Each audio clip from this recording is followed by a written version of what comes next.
while the assessment is militarily, and when you look at the military balance, Israel and America combined way stronger than Iran. However, Iran does have the newer generation of their supersonic missiles and hypersonic missiles that were not used in June 2025, the 12-day war.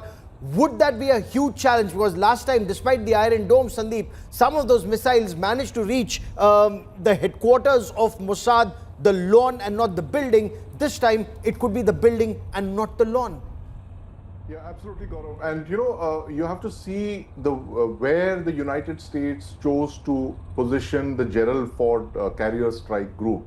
It didn't come off Iran. It's been positioned off Israel precisely to protect Israel from the kind of missiles that you mentioned. Iran's arsenal of ballistic and hypersonic missiles, cruise missiles, drone missiles, hypersonic missiles.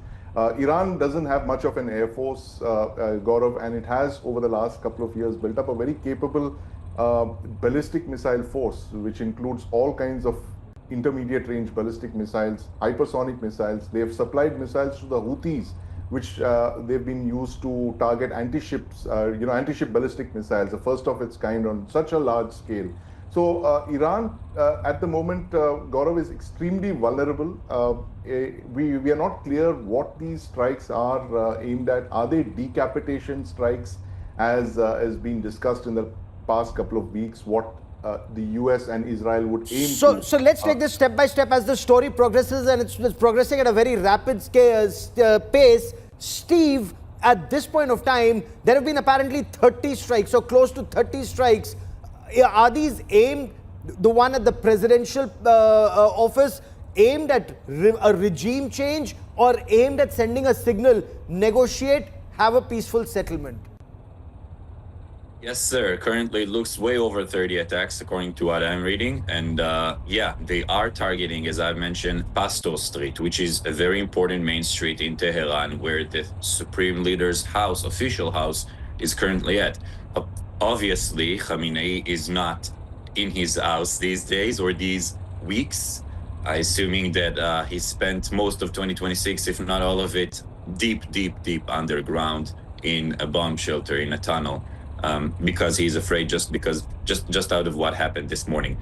But this is a message to Tehran, and the message is very clear. You cannot keep it the way you used to handle it with, let's call it Biden's administrations. There is no more room for nuclear facilities in Iran without the international, let's call it watch over. So currently what we're having is the money time. Khamenei has to choose whether he's going for all of it and taking his entire ballistic missiles fleet.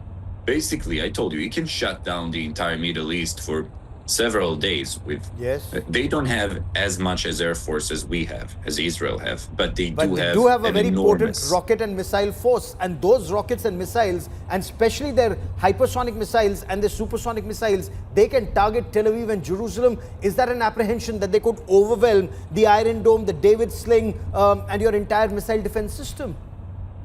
Sir, it's very important to state that they have an enormous stock of ballistic missiles that could be as precise as to 5 meters, meaning that they can basically target a car in Israel all the way from Iran. Yes.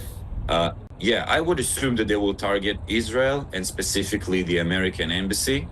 In Tel Aviv. It's definitely going in Tel Aviv, in Jerusalem. It's definitely going to be very interesting here. But again, I don't think that Khamenei, I don't think the Ayatollah, the terror regime of Iran, will go for it, will go for the entire battle, from the entire war. I would think that he knows that he has too much to lose and he has a knife against his neck. This is why, my personal opinion, we will see some more attacks within the next few hours, but we will also see them turning around, them meaning Iran, and coming back to the negotiation table.